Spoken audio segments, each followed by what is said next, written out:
રાજ્યમાં ફરી એકવાર ધોધમાર વરસાદની આગાહી કરવામાં આવી છે। હવામાન નિષ્ણાંત અંબાલાલ પટેલ અને હવામાન વિભાગ બંનેએ આગાહી કરી છે। હવામાન નિષ્ણાંત અંબાલાલ પટેલે કહ્યું છે કે બંગાળના ઉપસાગરમાં મજબૂત સિસ્ટમ બની રહી છે, જેથી આ સિસ્ટમ ગુજરાત તરફ આવશે અને સારો વરસાદ પડશે। નર્મદાના 4 વિસ્તારમાં વરસાદ થતાં સરદાર સરોવર ડેમની ઊંચાઈ પાણીની આવકની ઊંચાઈ વધી શકે છે।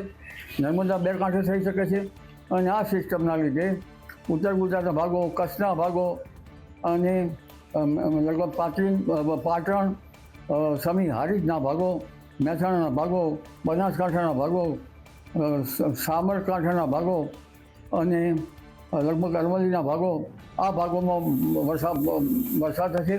તો આ તરફ હવામાન વિભાગે પણ આગામી 7 દિવસ રાજ્યમાં હળવાથી મધ્યમ વરસાદની આગાહી કરી છે। 4 सितंबर से 10 सितंबर तक हल्का से मध्यम बरसात का संभावना रहेगा दोनों क्षेत्र में, गुजरात रीजन और सौराष्ट्र कच्छ रीजन में। अभी हैवी रेनफॉल का वार्निंग दिया गया है। पहला 3 दिन 4th to 6th सितंबर तक गुजरात रीजन में heavy to very heavy extremely heavy rainfall का वार्निंग दिया गया है। ભાદરવી પૂનમને લઈને અંબાજી જતા રસ્તાઓ પર ભક્તોનું ઘોડાપૂર ઉમટ્યું છે। જ્યાં જુઓ ત્યાં માત્ર ને માત્ર બોલમાડી અંબે, જય જય અંબેના નાદ ગુંજી રહ્યા છે। ભાદરવી પૂનમ પહેલાં આદ્યશક્તિમાં અંબાને રીઝવવા માટે ભક્તો પોતપોતાની આસ્થા પ્રમાણે અંબાજી પહોંચી રહ્યા છે। કોઈ પોતાની આખડી પૂર્વ કરવા જઈ રહ્યું છે, તો કોઈ દર વર્ષના નિયમનું પાલન કરવા માટે આરાસુરી અંબાના સાનિધ્યમાં પહોંચવા માટે નીકળી પડ્યા છે। ત્યારે મહેસાણાથી નીલકંઠ સથવારા પગપાળા સંઘ 165 ફૂટની ધજા સાથે અંબાજી જઈ રહ્યો છે। છેલ્લા 20 વર્ષથી સંઘ અંબાજી પગપાળા જાય છે। કમલાપુર પગપાળા સંઘ પણ રવાના થયો છે, જેમાં 55 વર્ષીય માય ભક્તો માથે ગરબો લઈને નીકળ્યા છે। ભાદરવી પૂનમનો ચોથો દિવસ છે, જેથી ભક્તોનો ભારે ઘસારો દેખાઈ રહ્યો છે, જેને કારણે ત્રિશુળિયા ઘાટ પર પણ પદયાત્રિકોની ભીડ જામી હોય તેવું દેખાઈ રહ્યું છે।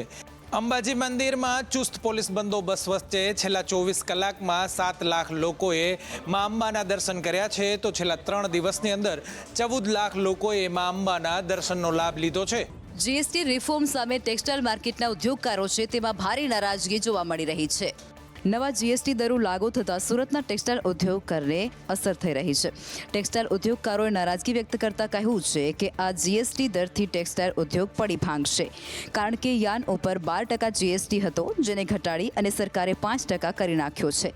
ટેક્સટાઇલ ઇન્ડસ્ટ્રીને હવે પર મીટરે 50 પૈસાથી પણ ₹1 જીએસટી ભરવાનો વારો આવ્યો છે। યાન પર 18% જીએસટી કરવાની માંગ ઉદ્યોગકારો કરી રહ્યા છે।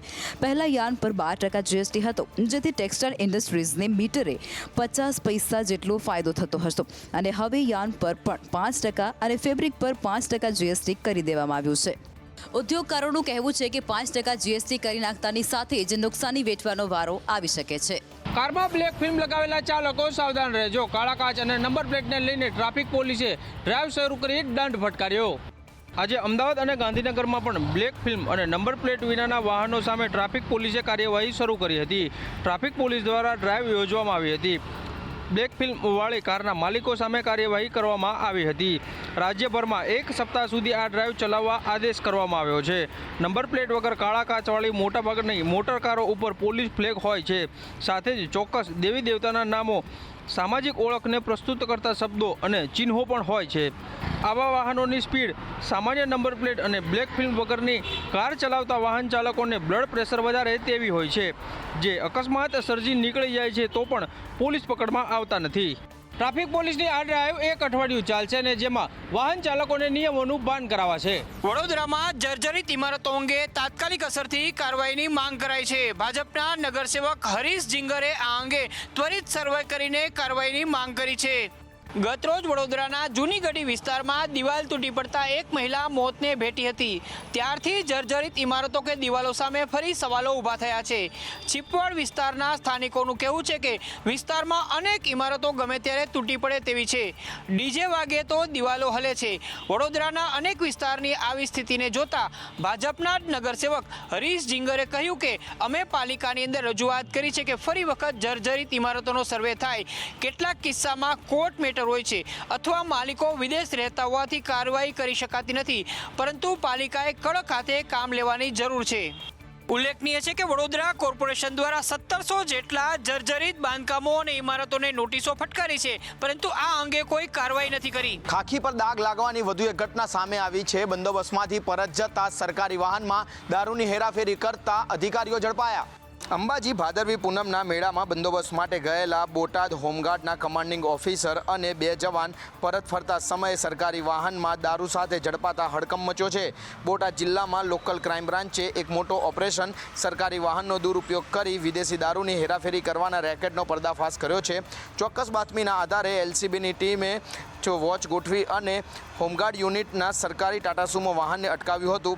જિલ્લા હોમગાર્ડ કમાન્ડિંગ ઓફિસર સહિત હોમગાર્ડ જવાનો મળી કુલ 3 શખ્સોની ધરપકડ કરવામાં આવી છે. પોલીસે વિદેશી દારૂની 25 બોટલો અને બિયરના 76 ટીન કબજે કર્યા છે. આરોપીઓ પાસેથી કુલ 1,60,000 રૂપિયાનો મુદ્દામાલ કબજે કરી કાર્યવાહી હાથ ધરી. દારૂ ક્યાંથી લાવ્યા હતા અને જિલ્લામાં કોને આપવાનો હતો તે અંગે પોલીસે વધુ તપાસ શરૂ કરી છે. ગુજરાત યુનિવર્સિટીમાં નિયમોનો ઉલાળ્યો થયો. આઈ કાર્ડ વગર પ્રવેશનો પરિપત્ર માત્ર કાગળ પૂરતો જ રહ્યો. બોટની વિભાગમાં તોડફોડની ઘટના બાદ પરિપત્ર જાહેર કરાયો હતો કે ગુજરાત યુનિવર્સિટીમાં પ્રવેશતી વખતે વિદ્યાર્થીઓના આઈ કાર્ડ સહિત ચેક કર્યા બાદ જ એન્ટ્રી આપવાની રહેશે. તેનું અમલીકરણ કરાવશે કોણ, તેને લઈને સવાલ ઊભા થયા છે. ગુજરાત યુનિવર્સિટીનો પરિપત્ર માત્ર કાગળ પર હોય તેમ સ્પષ્ટપણે દેખાઈ રહ્યું છે. અહીંયા તો વિદ્યાર્થીઓ અવરજવર કરી રહ્યા છે. તેમનો આઈ કાર્ડ તો દૂરની વાત રહી, પરંતુ ક્યાં જવાનું છે એ પણ પૂછતા નથી. બહારના વિદ્યાર્થીઓ પણ અહીં હરવા ફરવા આવતા હોવાનું વિદ્યાર્થીઓએ આક્ષેપ કર્યો છે. જો કે સંદેશ ન્યૂઝના રિયાલિટી ચેકમાં હકીકત સામે આવી રહી છે. બોટની વિભાગમાં તોડફોડ બાદ અધ્યાપકો સુરક્ષિત નથી તેવી રજૂઆત કરવામાં આવી હતી, પરંતુ તંત્ર દ્વારા પત્રનો અમલીકરણ ન કરાતા વિદ્યાર્થીઓમાં પણ રોષ જોવા મળી રહ્યો છે. વડોદરામાં રોડ રસ્તાથી પરેશાન થયેલા લોકોએ વોર્ડ ઓફિસ જઈને વિરોધ નોંધાવ્યો અને વોર્ડ ઓફિસર ન મળતા તેમની ખુરશીને જે ચપ્પલનો હાર પણ પહેરાવી દીધો. વડોદરામાં સ્થાનિકો પ્રાથમિક સુવિધાઓને લઈ રોષે ભરાયા છે. શહેરના તાંદલજા વિસ્તારમાં રોડ રસ્તા અને ડ્રેનેજની સમસ્યાથી છેલ્લા ઘણા સમયથી લોકો નારાજ છે. સ્થાનિકો પારાવાર મુશ્કેલી વેઠી રહ્યા છે. ત્યારે હવે કંટાળેલા તાંદલજાના રહીશો શહેરની વોર્ડ ઓફિસે પહોંચ્યા હતા, જ્યાં તેમણે વોર્ડ ઓફિસરની ખુરશીને ચપ્પલનો હાર પહેરાવી રોષ ઠાલવ્યો હતો. સ્થાનિકોનું કહેવું છે કે ખુશ્બુનગર વિસ્તારમાં રોડ અને ગટરની સમસ્યાને લઈ અનેકવાર રજૂઆત કરી છે, પરંતુ અમારી વાત કોઈ સાંભળતું નથી. તો ખાડાઓ ન પુરાતા રહીશોએ વોર્ડ ઓફિસમાં રજૂઆત પણ કરી હતી અને આખરે હવે નિરાકરણ ના આવતા ખુરશીને ચપ્પલનો હાર પહેરાવ્યો અને રોષ વ્યક્ત કર્યો હતો. સત્તાધીશો માત્ર કામ કરી આપવાના દાવા કરે છે, પરંતુ ગ્રાઉન્ડ લેવલે કોઈ કામગીરી થતી નથી અને તેને લઈને સ્થાનિકો હાલાકી ભોગવી રહ્યા છે. ઘરફોડ ચોરી કરતી ચામાચીડિયા ગેંગના સાગરીતો પોલીસને હાથે ઝડપાઈ ગયા છે. ગેંગની મોડસ ઓપરેન્ડી સાંભળી પોલીસ પણ ચોંકી ગઈ છે. વડોદરામાં ઘરફોડ ચોરી કરીને તરખાટ મચાવનારી ચામાચીડિયા ગેંગના સાગરીતો ઝડપાયા છે. આ ચામાચીડિયા ગેંગ દિવસે રેકી કરીને રાત્રે મકાનોમાં ચોરી કરતી હતી. ચામાચીડિયા ગેંગ માંજલપુર મકરપુરા વિસ્તારમાં ચોરી કરી હતી અને વડોદરા શહેરની માંજલપુર પોલીસે ગેંગને ઝડપી લીધી છે. આ ગેંગની મોડસ ઓપરેન્ડી જાણવા જેવી છે. મધ્યપ્રદેશની આ ચામાચીડિયા ગેંગ દિવસે રોડ પર ફુગ્ગા વેચતી હતી અને રેકી કરતી હતી. કોઈને ગંધ ના આવે તે માટે તથા શક ના પડે તે માટે ગેંગની મહિલાઓ ફુગ્ગા વેચતી હતી અને પુરુષો રાત્રે ચડ્ડી બનિયાન પહેરીને ચોરી કરતા હતા. પોલીસે ચામાચીડિયા ગેંગના એક સગીર સહિત 3 લોકોની ધરપકડ કરી છે, જ્યારે ગેંગના અન્ય 3 સાગરીતોને વોન્ટેડ જાહેર કરી તેમની શોધખોળ શરૂ કરી છે.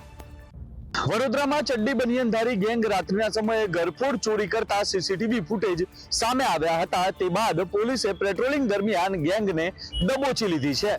સૌરાષ્ટ્ર યુનિવર્સિટીમાં ભરતી પ્રક્રિયાને લઈ યુવરાજસિંહ જાડેજાએ સવાલ ઉઠાવ્યા છે. સૌરાષ્ટ્ર યુનિવર્સિટીમાં ભરતી પ્રક્રિયાને લઈને વિદ્યાર્થી આગેવાન યુવરાજસિંહ જાડેજાએ સવાલો ઉઠાવ્યા છે. કેમિસ્ટ્રી વિભાગમાં ભરતી પ્રક્રિયામાં ગોઠવણ થઈ હોવાનો આક્ષેપ કર્યો છે. ફિઝિકલ હેન્ડીકેપ કેટેગરીના રોસ્ટરમાં ગફલત કરવામાં આવી છે. કેમિસ્ટ્રી ભવનમાં ફિઝિકલ હેન્ડીકેપની જગ્યા ભરવા અંગે રંજન ખૂટ નામના પ્રોફેસરની ભરતી સામે આક્ષેપ કરવામાં આવ્યા છે. 2019માં એસોસિએટ પ્રોફેસરની જગ્યા કેમિસ્ટ્રી વિભાગમાં ફિઝિકલ હેન્ડીકેપ કેટેગરીની જગ્યા બહાર પાડી ભરતી થયાનો આક્ષેપ કરવામાં આવ્યો છે. ની અંદર એક જગ્યા બહાર પાડવામાં આવી હતી પીએચ કેટેગરી માટે, આસિસ્ટન્ટ પ્રોફેસર માટે. તેની ઉપર રંજનબેન ખૂટ કરીને એક વ્યક્તિ પસંદગી પામે છે, જે ત્યાં વર્ષોથી કરાર ઉપર નોકરી કરતા જ હતા. ગુજરાત રાજ્ય સરકારના રાજ્યપાલ એમને પણ અમે લેટર લખ્યો છે. તેની સાથે સાથે શિક્ષણ વિભાગ અને તેની સાથે સાથે મુખ્યમંત્રીને પણ અમે આ લેટર લખીએ છીએ. 2025માં પણ ફિઝિકલ હેન્ડીકેપ કેટેગરી રિઝર્વ રાખવામાં આવી હતી.